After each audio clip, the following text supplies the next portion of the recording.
Welcome to Economics 201. I'm Delaney Cook. I'm Ashton South. And we're talking about unemployment. As history has shown, unemployment can have detrimental effects on everyone. Crises such as the Great Depression or stagflation during the 1970s caused invasive unemployment rates ranging from 9% to 24.9% during these times. As people during those times and today show, unemployment can cause a lot of distress to an individual and their family. Whether it makes it impossible to pay for college tuition or something just as simple as putting food on the table, unemployment can have negative effects in both the short and long run. For our first topic today, we will be discussing how unemployment is measured. There are three categories that make up the United States workforce. The first is employed. This category includes those workers who are paid employees, worked in their own business, or worked as unpaid workers in a family member's business. This includes full-time and part-time workers and people who have a job but currently aren't working because of vacation, illness, bad weather, etc. The second category is unemployed. This category includes those who are not employed, were available for work, and have tried to find employment during the previous 4 weeks. It also includes those waiting to be recalled from a job for which they have been laid off. Third, there are those who are not in the labor force. This category includes those who fit neither of the first two categories, such as full-time students, homemakers, and retirees. Lastly, the labor force is defined as the sum of the employed and unemployed. Now we're going to discuss how to use these definitions in order to discover different employment rates mathematically. Unemployment rate is a percentage of the labor force that is unemployed. This can be calculated as the number of employed divided by the labor force times 100. The labor force participation rate is a percentage of the adult population that is in the labor force. The labor force participation rate can be calculated by the labor force divided by adult population times 100. In fact, in January of 2016, almost 2/3 of the U.S. adult population were participating in the labor market. Next, we have the natural rate of unemployment. This is the normal rate of unemployment around which the unemployment rate fluctuates.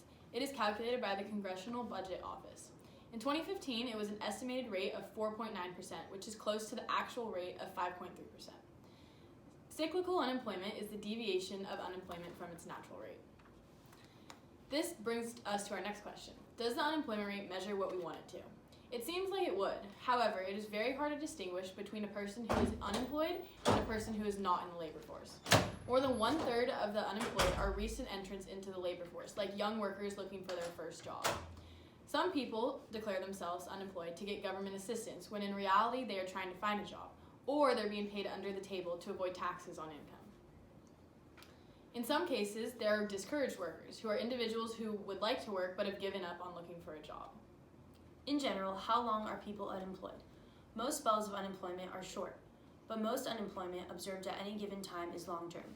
For example, if you visit the government's unemployment office every week for a year to survey the unemployed, each week you find 4 unemployed workers, 3 of which are the same for the whole year, and the 4th changes every week.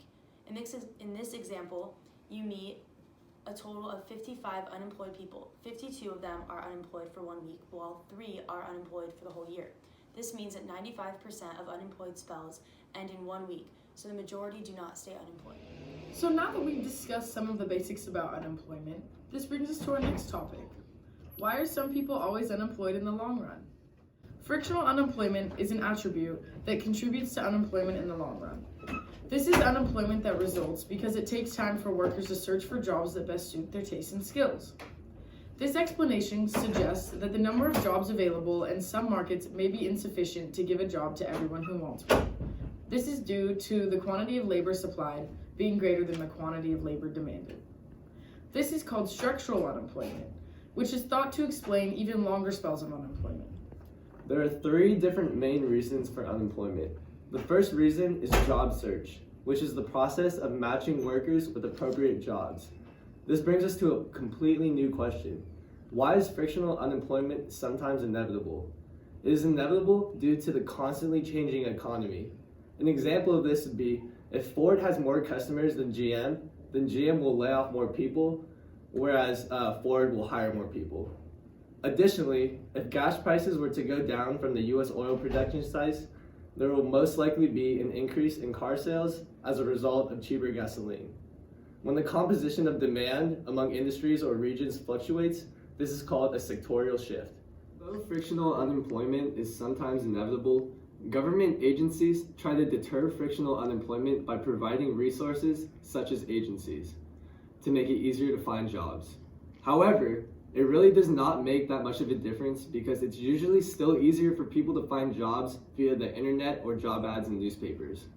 If one cannot find a job, they are given unemployment insurance. This is a government program that partially protects workers' incomes when they become unemployed. A lot of economists argue that unemployment insurance is extended for too long and has too many benefits, which leads to an incentive for people to actually end up not even looking for a job, and they take advantage of this insurance. The second main contributor to unemployment is minimum wage laws. When a minimum wage law forces the wage to remain above the level that balances supply and demand, there is a surplus of labor because the quantity of labor rises, but the demand decreases below the equilibrium level. This leads to unemployment as well.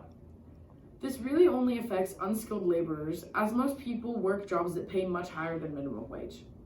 As a result, the wage is kept above the minimum wage equilibrium, which automatically leads to unemployment. The last prevalent contributor to unemployment are unions and collective bargaining. A union is a worker association that bargains with employers over wages, benefits, and working conditions. For example, 11% of US workers now belong to unions, but they played a large role in the 1940s and 1950s. 1/3 of the labor force was unionized during that time.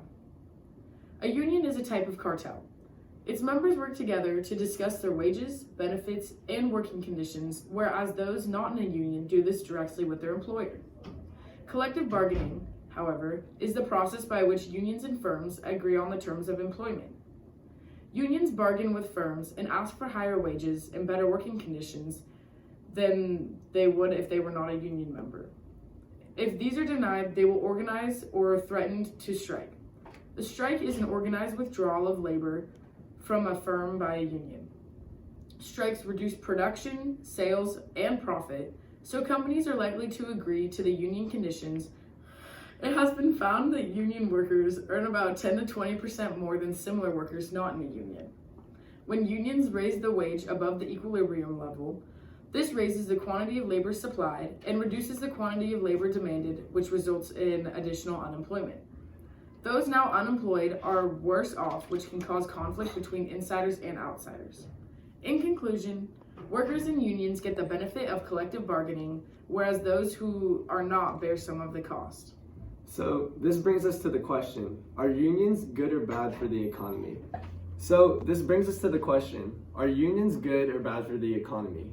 Economists agree and disagree in the short answer.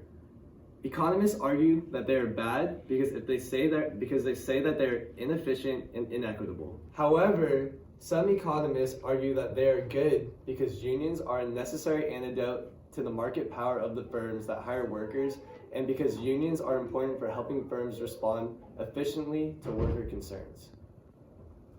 Now we're going to talk about the theory of efficiency wages. An efficiency wage is a wage that is above the equilibrium wage paid by firms, and they do this to increase worker productivity. Unemployment from this is similar to unemployment that arises from minimum wage laws and unions. In all three of these cases, they all result in wages above a level that balances the quantity of labor supplied and demanded. According to this theory, if you pay workers more, workers will have better health, better work turnover, better worker quality, and improved effort. And this has been Maddie Valadeo, Zach Burgos, here to educate you on unemployment. Thanks for listening, guys.